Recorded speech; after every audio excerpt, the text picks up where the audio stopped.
Right, so the video that you are about to watch is one of the keynote presentations from the 13th International Bonhoeffer Society Congress that took place at the University of Stellenbosch and at the University of the Western Cape in January 2020. The video will be up shortly, and I'll put some details at the end of the video of how you can make contact either with the Bonhoeffer Society or with the University of Stellenbosch. So thanks for watching.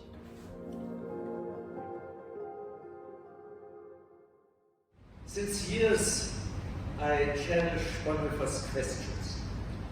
I appreciate, therefore, that the organizers of this 13th International Bonhoeffer Conference choose one of my favorite Bonhoeffer questions as the theme for this Congress: how the coming generation is to go on living. This quotation is taken from a text that serves already for a long time as prologue for letters and papers from prison. But it is in fact written in freedom, some months before Bonhoeffer's arrest. He wrote a text with the title "After 10 Years" for his friends Eberhard Bethge, Hans van Donani and Hans Oster in the time of Christmas 1942. In 16 short reflections, he considers nearly 10 years since the political power in Germany was handed out to Adolf Hitler on January 30, 1933. Bonhoeffer reflects how these years shaped the life of his friends and himself, and even affected their integrity. He expresses this self-critique in astonishingly clear words in the originally final part of these notes under the title "Are we still of any use?" The small paragraph reads as follows: "We have been silent witnesses of evil deeds. We have become cunning and learned the arts of dissimulation and equivocal speech. Experience has rendered us suspicious of human beings, and often we have failed to speak to them the true and open word. Unbearable conflicts have worn us down or even made us cynical. Are we still of any use? We will not need geniuses, cynics, people who have contempt for others, or cunning tacticians, but simple, uncomplicated, and honest human beings. Will our inner strength to resist what has been forced on us have remained strong enough, and our honesty with ourselves blunt enough to find our way back to simplicity and honesty? As a confidant of the conspiracy, Bonhoeffer had to assist his friends in the experience to be entangled into guilt. In their effort to possibly stop mass murder, they took into account to kill the dictator. They had sworn an oath to the Führer and were now preparing an attempt on his life. Bonhoeffer tried to convince them that they had to follow their conscience in their efforts to stop Hitler's regime that led to countless victims, and that they had to trust in God's grace. But this problem of tyrannicide was not their only conflict of conscience. There was also another question. What did it mean for the honesty of the conspirators that they themselves had systematically to hide the truth, to tell lies, and to remain silent observers of brutal crimes, waiting for the moment in which the situation would eventually be ripe for an action that could stop those nightmarish cruelties? Are we still of any use? It was the question of truth that stood behind this tormenting self-examination. What does it mean to tell the truth? This aspect of Bonhoeffer's existential impasse may be nearer to our own situation than the problem of tyrannicide. And as well as this problem of tyrannicide clearly shows up in Bonhoeffer's manuscripts for his ethics, he approaches also the problem of truth with remarkable clarity in these manuscripts already. His interest is not restricted to the famous construction of the German philosopher Immanuel Kant, who deals with the question whether I am allowed to lie on reasons of philanthropy when a murderer asks me whether his possible victim hides in my own house. In moral philosophy and theology, it was argued that to negate the presence of my friend would in this case not be a lie, but also a false statement given in order to save my friend's life. Kant negates this distinction because in his view there is no appropriate argument to take as a general rule the maxim to violate truthfulness for the benefit of the seemingly higher value of life. Whoever lies commits a crime against humanity in his or her own person. To lie is a kind of self-violation. Bonhoeffer attacks the position of the great philosopher as self-righteousness of conscience that escalates into blasphemous recklessness and becomes an impediment to responsible action. In Kant's view, it is not the human person who has a right to truth, but it is the truth which has a right to the human person. Bonhoeffer opposes. The human conscience is not only bound to principles, but to responsibility. And responsibility means the entire response in accord with reality to the claim of God and my neighbor. And he adds, and this sentence clearly addresses the situation of the conspirators. He adds, I come into conflict with my responsibility that is grounded in reality when I refuse to take on and bear guilt out of love for my neighbor. But Bonhoeffer does not use this criterion as a free ride ticket. The taking on and bearing guilt is limited by the call to unity with myself. Not only the love for God and the neighbor, but also the unity with oneself. And in this sense, the love for oneself form necessary dimensions of responsibility. Bonhoeffer not yet came to a clear result in the shortly summarized reflections on the relationship between responsibility and truth included in the manuscript for his ethics before he was detained. In jail, he reproached himself for not having finished his ethics and tried at least at one point to continue his work even as a prisoner. The one point was the question what it means to tell the truth. The fragment on this topic was in former times included into the edition of Ethics. Nowadays it is to be found in the volume on conspiracy and imprisonment. But the relation of this fragment to ethics is evident. There's only one other text from the prison time that can also be understood as an additional contribution to his work on ethics, namely a new start to interpret the Ten Commandments in their ethical relevance. Bonhoeffer put special effort in his essay, What It Means to Tell the Truth. He worked on it at least for a month, between the middle of November and the middle of December 1943. In this time he had urgent reasons to reflect the issue. As a detainee, waiting for interrogations and afterwards for his trial, he was immediately confronted with the relationship between responsibility and truth. He had to fear that he would be charged of high treason and had to avoid everything that could be used against him. He had to give plausible reasons for his military exemption, for the Operation 7, that was initiated to bring a group of Jewish people safely to Switzerland, and for the rationale of his international travels.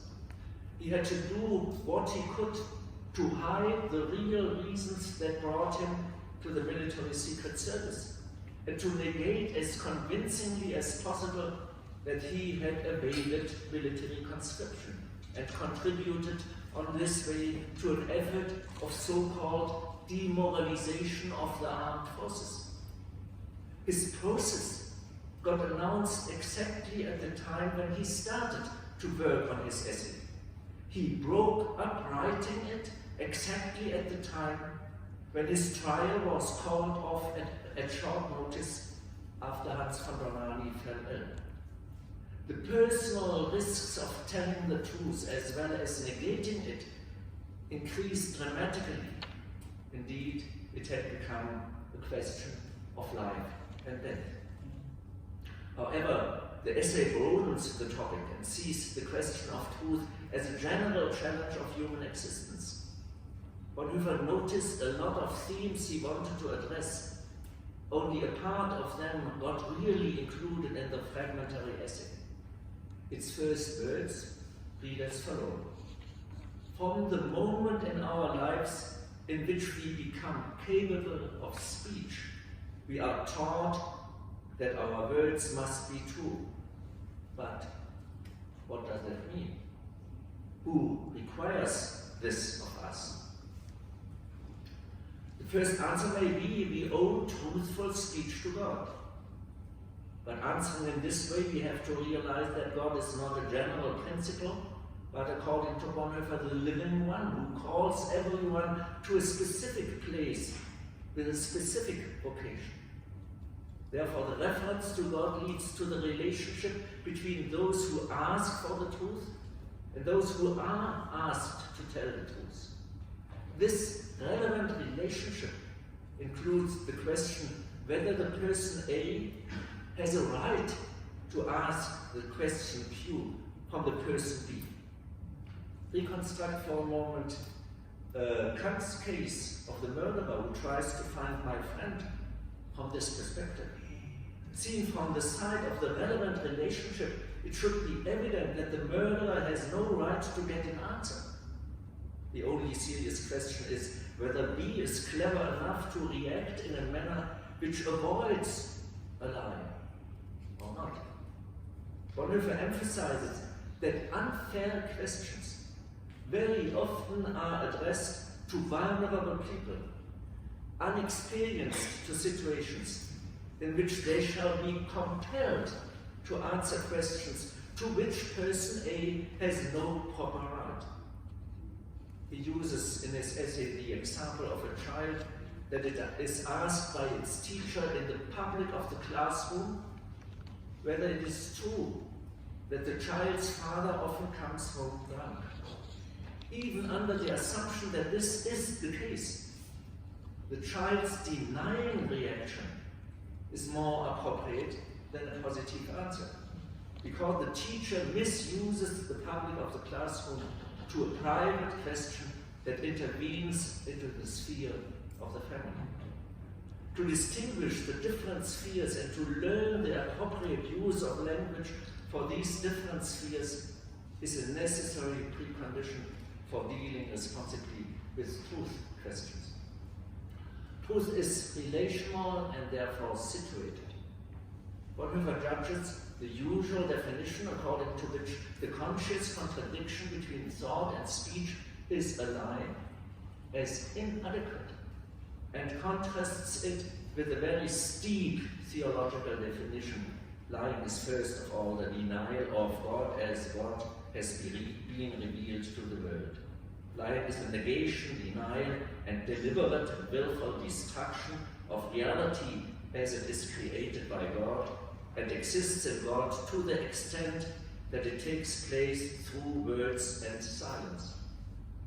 Our word in union with the Word of God is intended to express what is real as it is in God, and our silence is to be a sign of the boundary drawn around the Word by what is real as it is in God.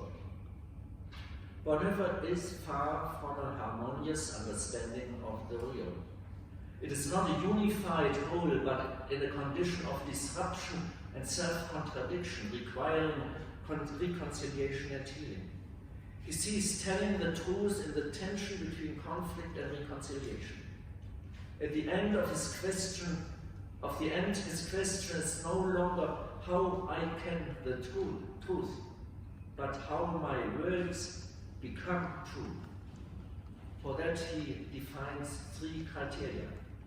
First, by recognizing who calls on me to speak and what authorizes me to speak. Second, by recognizing the place in which I stand. And third, by putting the subject I'm speaking of into this context. If we summarize Bonhoeffer's concept of telling the truth, we may structure it in 6 essential features. First, truth stands for the openness of our world and our human existence to God. We can speak about truth because the divine reality became a part of mundane reality. Truthfulness mirrors the respect for God's presence in our world through Jesus Christ. Second,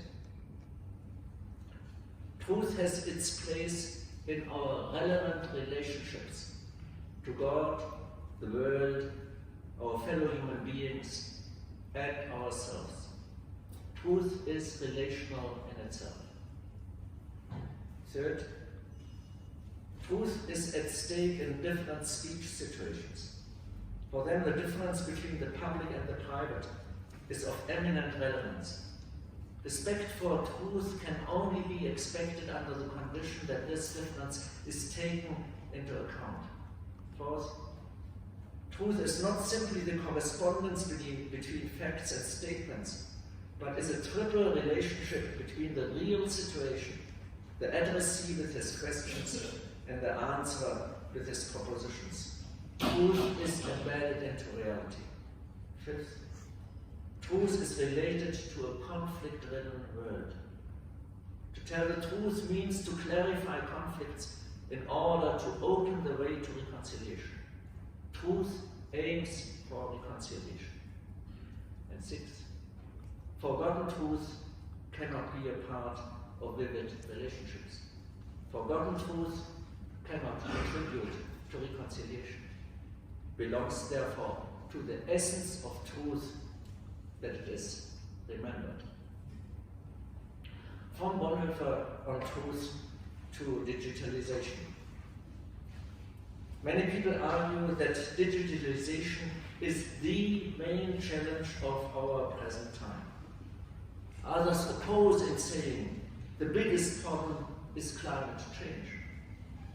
In my view, it is not meaningful to decide whether digitalization, climate change, sustainable development, population growth, global migration, or violence in its manifold forms have to be given priority. We live in a complex world and can by no means restrict our awareness to one single issue. But if we ask what indicates that our time is the beginning of a new era, 2 propositions are of preeminent importance. The one proposal describes the new era as the Anthropocene, the other as the digital era. Both proposals are of specific evidence, but at the same time, both of them attract controversies. Until today, the definition of Anthropocene as a geological era following the Holocene, proposed by a group of Nobel laureates in 2007, has not yet gained the approval of the scientific community. But the debate in itself demonstrates that the human impact on Earth, geology, and ecosystem, including but not limited to anthropogenic global warming, is growing to an extent that it's not only quantitative but also qualitative in its character. But digitalization is of comparable groundbreaking relevance. There's an obvious but only seldom discussed interrelation between global warming and digitalization. Globally, The digital sector produces more greenhouse gas emissions than air traffic. But the ecological consequences of digitalization are seldom discussed. Its opportunities seem to be overwhelming and without alternative. Even the critiques of social media or the influence of digitalization on the labor market or labor conditions, even the opponents to driverless driving or autonomous weapons make use of digital instruments. Digitalization is globally the technological innovation of our times, with deeply disruptive consequences. Half a century after the first theoretical concepts on computing with binary codes, digital technologies reached the working place and even the home of a continuous growing number of peoples. Now this technology is with personal computers, tablets and smartphones only present. The digital divide was overruled not by political and social interventions, but on the basis of technological innovations. In 1993, only 3% of the global technological information capacity were digital. In 2007, the number had grown up to 94.5%. The year 2002 is seen as the year in which for the first time more than half of the globally accessible information was stored in digital form. Analogous storage of information declined to a minority status. This watershed may be seen as the beginning of the digital era. Since then, the progress of digital communication became globally realized in an astonishing speed and a remarkable concentration of power and capital in the hands of few digital giants whose economic and political influence overrules the influence of nearly all states or federations of states on the globe.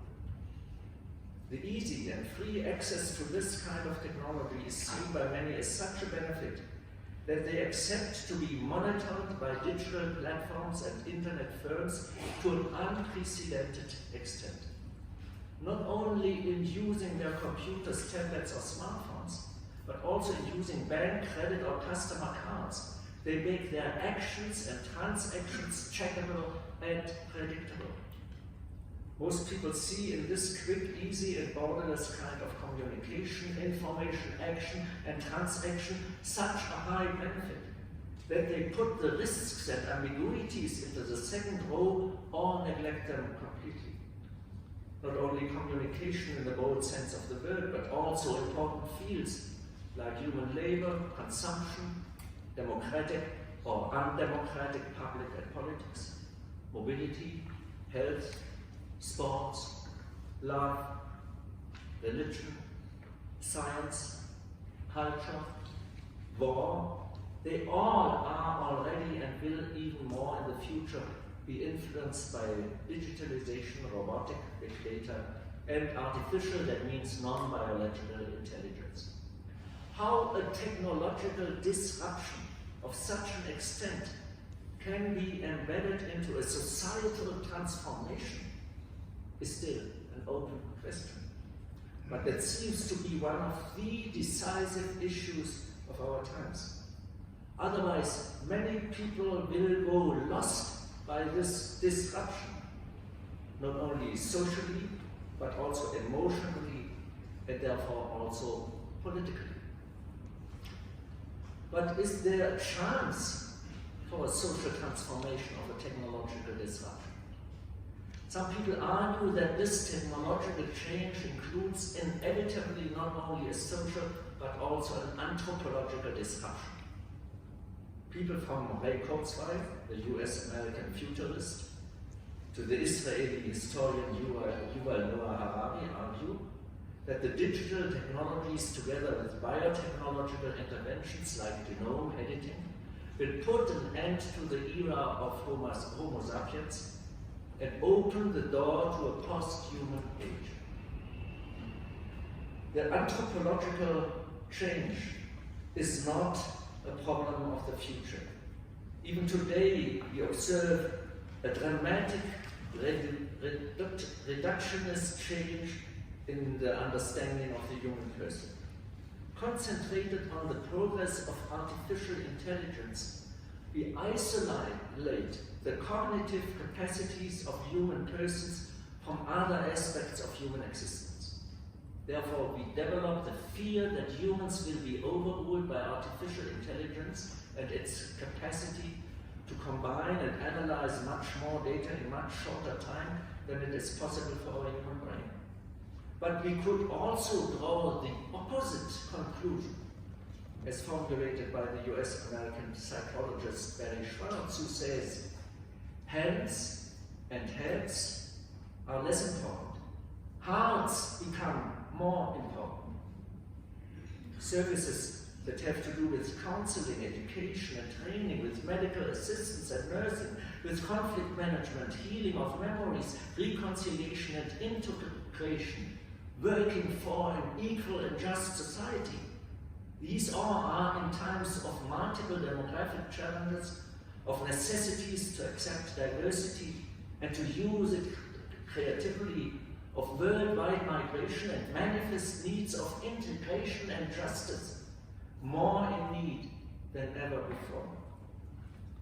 Instead of the fear that artificial intelligence will overrule human intelligence, we should critically evaluate the anthropological concept behind this fear. Will a chess computer ever understand why his human counterpart has stronger and weaker day? Or why a rugby or soccer team on one day wins against a strong opponent and loses 4 days later against a much weaker team? We enter the realm of human action only when we accept not only the successes and triumphs, but also the failures and mistakes, the vulnerability and finiteness of persons as part of the human condition. There is no alternative to empathy. We humans belong not only to the species Homo sapiens, but also to the species Homo sentiens.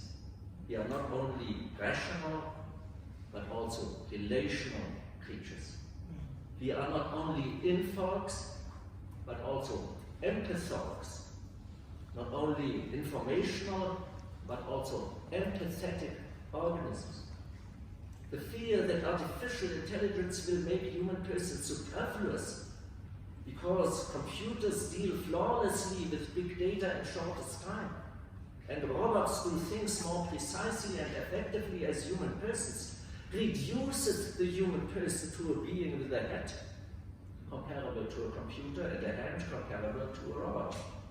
Such a view forgets that humans have a heart that helps to deal with the finiteness of one's own life as well as of other human beings' life. We need a more integral, holistic understanding of the human person. With this purpose in mind, we return at the end to Bonhoeffer and his answer to the question what it means to tell the truth. What is the place of truth in the infosphere in which we live? There are books on sociological and ethical problems of the digital era in which the index shows no entry for truth. The topic seems not to be of specific interest. And when, however, the question is asked, what means truth in the digital era? The answer is very simple. The dominant criteria are objectivity on the one, authenticity on the other side. Objectivity stands for the correspondence between facts and propositions. Authenticity stands for the correspondence between one's identity and the kind of self-representation. The web is full of opportunities for both kinds of truth.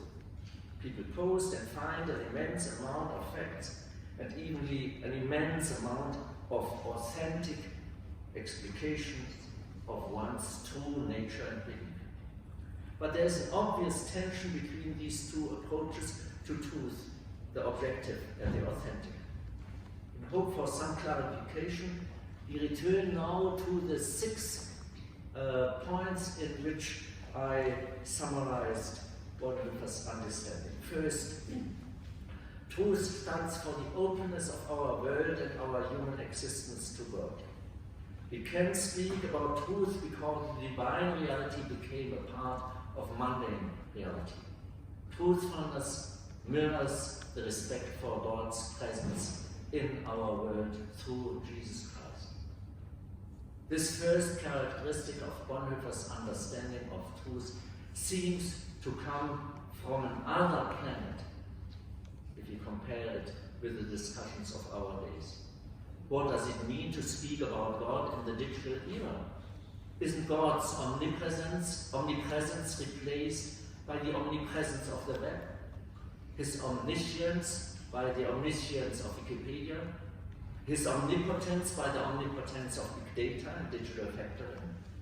Is this transfer of the divine predicates to a human project not a good reason why Yuval Noah Harari proclaims the new species of Homo Deus, who has no need to respect God's unavailability because everything is in human reach? But does Harari really speak about humanity as a whole? He admits that the new possibilities to improve the human condition by technological means will at the end benefit only a part of humanity, namely those who are already privileged by natural conditions, by education, by wealth. And it will not reach the poorer part, the vulnerable people, the people without adequate education and health care and so on. That means the idea of the Homo Deus leads at the end to a split in humanity, to two kinds of humanity, as if we would not have had that before.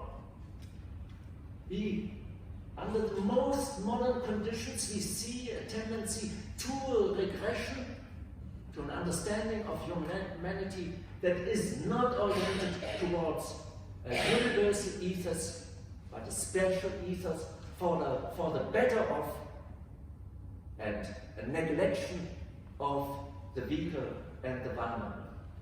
That is behind the idea of Homo Deus as a new species that will come after Homo sapiens. Therefore, digitalization includes in its core a theological challenge. The transformation of the cur Deus homo, why God became human, as Anselm of Canterbury once said, into the Homo Deus, formulates this challenge. The understanding of the human person as God's corresponding partner. The understanding of Jesus Christ as the visible image of God, as his incarnated, crucified, and risen Son. Propose the alternative. Second, truth has its place in our relevant relations to God, the world, our fellow humans, and ourselves. Truth is relational in itself. Of course, human persons develop instrumental relationships to things in the world and partly even to other persons. God stands for a relation to reality that transcends this instrumental perspective. And it's one of the most hopeful development in neurophilosophy and sociology, that researchers renew the understanding of the relational character of human persons and see that the more important, the more human perspective is the perspective, as Hartmut Rosa calls that, a German sociologist and philosopher, what he calls resonance. Resonance to the world, resonance to the other is more important than an instrumental relationship. I would like to describe in detail his concept of 4 elements of resonance. I restrict myself for the moment to the fact that the 4th is the experience that there is no guarantee that this resonance happens in reality. We have periods of depression, where we feel isolated, cold, even dead. We have no guarantee. And we are overwhelmed by whenever resonance happens with other persons, with the beauty of a landscape, with a melody or an idea. And that means in resonance the contingency of our existence, the unavailability of the divine, even in the mundane forms, becomes clear to us. So that indicates that we, even in this interrelation with the world, with the other, with ourselves, with God, we have to do with God Himself. Third, truth is at stake in different speech situations. For them, the difference between the public and the private is of eminent relevance. Respect for truth can only be expected under the condition that this difference is taken into account. Is digital communication public or private? We put a lot of private things into this kind of communication, but it is public in its essence. And if you want to have a symbol for that, then the blind copy is the symbol for the fact that everything is public. And therefore, we have to realize, if we want to reduce the difference between the private and the public, we have not to reduce our ways of communication to digital ways. And we have to have a priority for the direct communication between human persons. And we have to take that as the standard for the ways in which we communicate digitally, and not the other way around. Therefore, communicate in the net only those things that you would also say in the presence of the person of whom you speak. Yeah. Fourth, truth is not simply the correspondence between facts and statements, but is a triple relationship between the real situation, the adequacy with his questions, and the answer with his propositions. Truth is embedded in reality. Even if we understand human existence as relational and responsive, we tend to interpret this relation as a correlation with two poles, facts and propositions, I and thou. On the way to a relational understanding of truth in a fuller sense, we should widen this perspective to a triple relationships. Partners in dialogue have, hopefully, a common topic. Their search for truth intends to understand reality in its complex character, but not only to describe isolated facts correctly. Among the key words of Bonhoeffer's ethics, we find the term appropriateness to reality. The search for truth intends an understanding of reality that helps us to act responsibly in this reality. Different means may be helpful for that task, including the internet, of course. Fifth, truth is related to a conflict-driven world. To tell the truth means to clarify conflicts in order to open the way to reconciliation. Truth aims for reconciliation. From South Africa, the connection of truth and reconciliation became famous for the whole world. It made clear that reconciliation is among the most honest tasks of us as human beings, especially for Christians. They know that we have reconciliation not simply before us as answer to our non-reconciled world. We have reconciliation also in our back, present in Jesus Christ, in which the divine reality entered our mundane reality. We know, therefore, that not only conflict but also reconciliation are part of our reality. And we are committed to reconcile on the basis of the equal dignity of all people involved, and in remembering the guilt of the past in order to contribute to a better future in which truth becomes a way to reconciliation.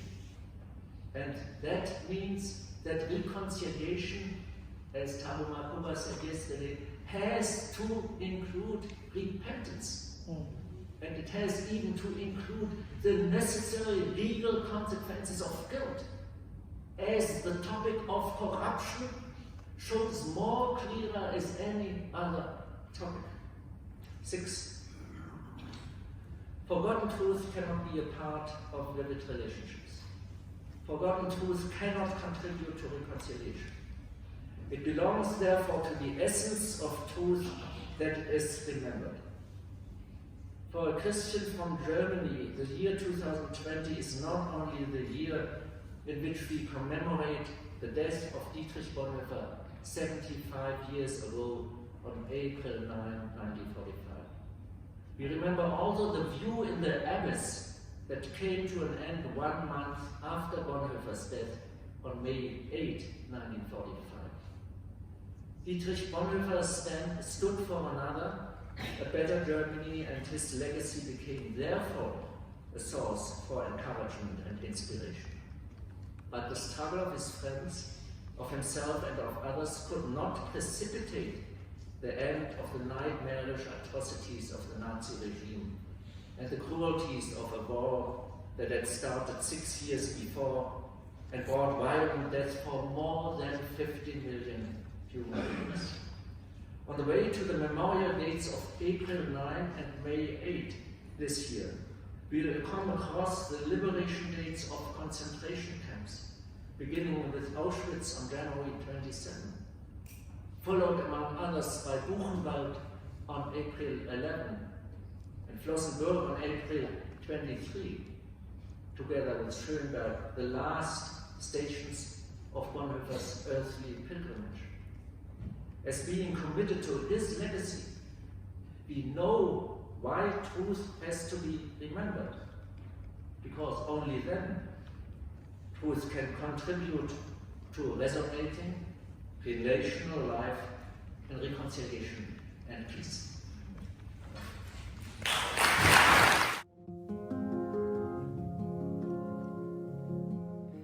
So thanks for watching. I hope you found this keynote address insightful and interesting and challenging. And I will put some links in the show notes for you to be able to follow up if you want to contact the International Bonhoeffer Society via Twitter, or if you'd like to contact the University of Stellenbosch. So thanks for watching this video, and please subscribe to the channel, and there should be more videos to follow.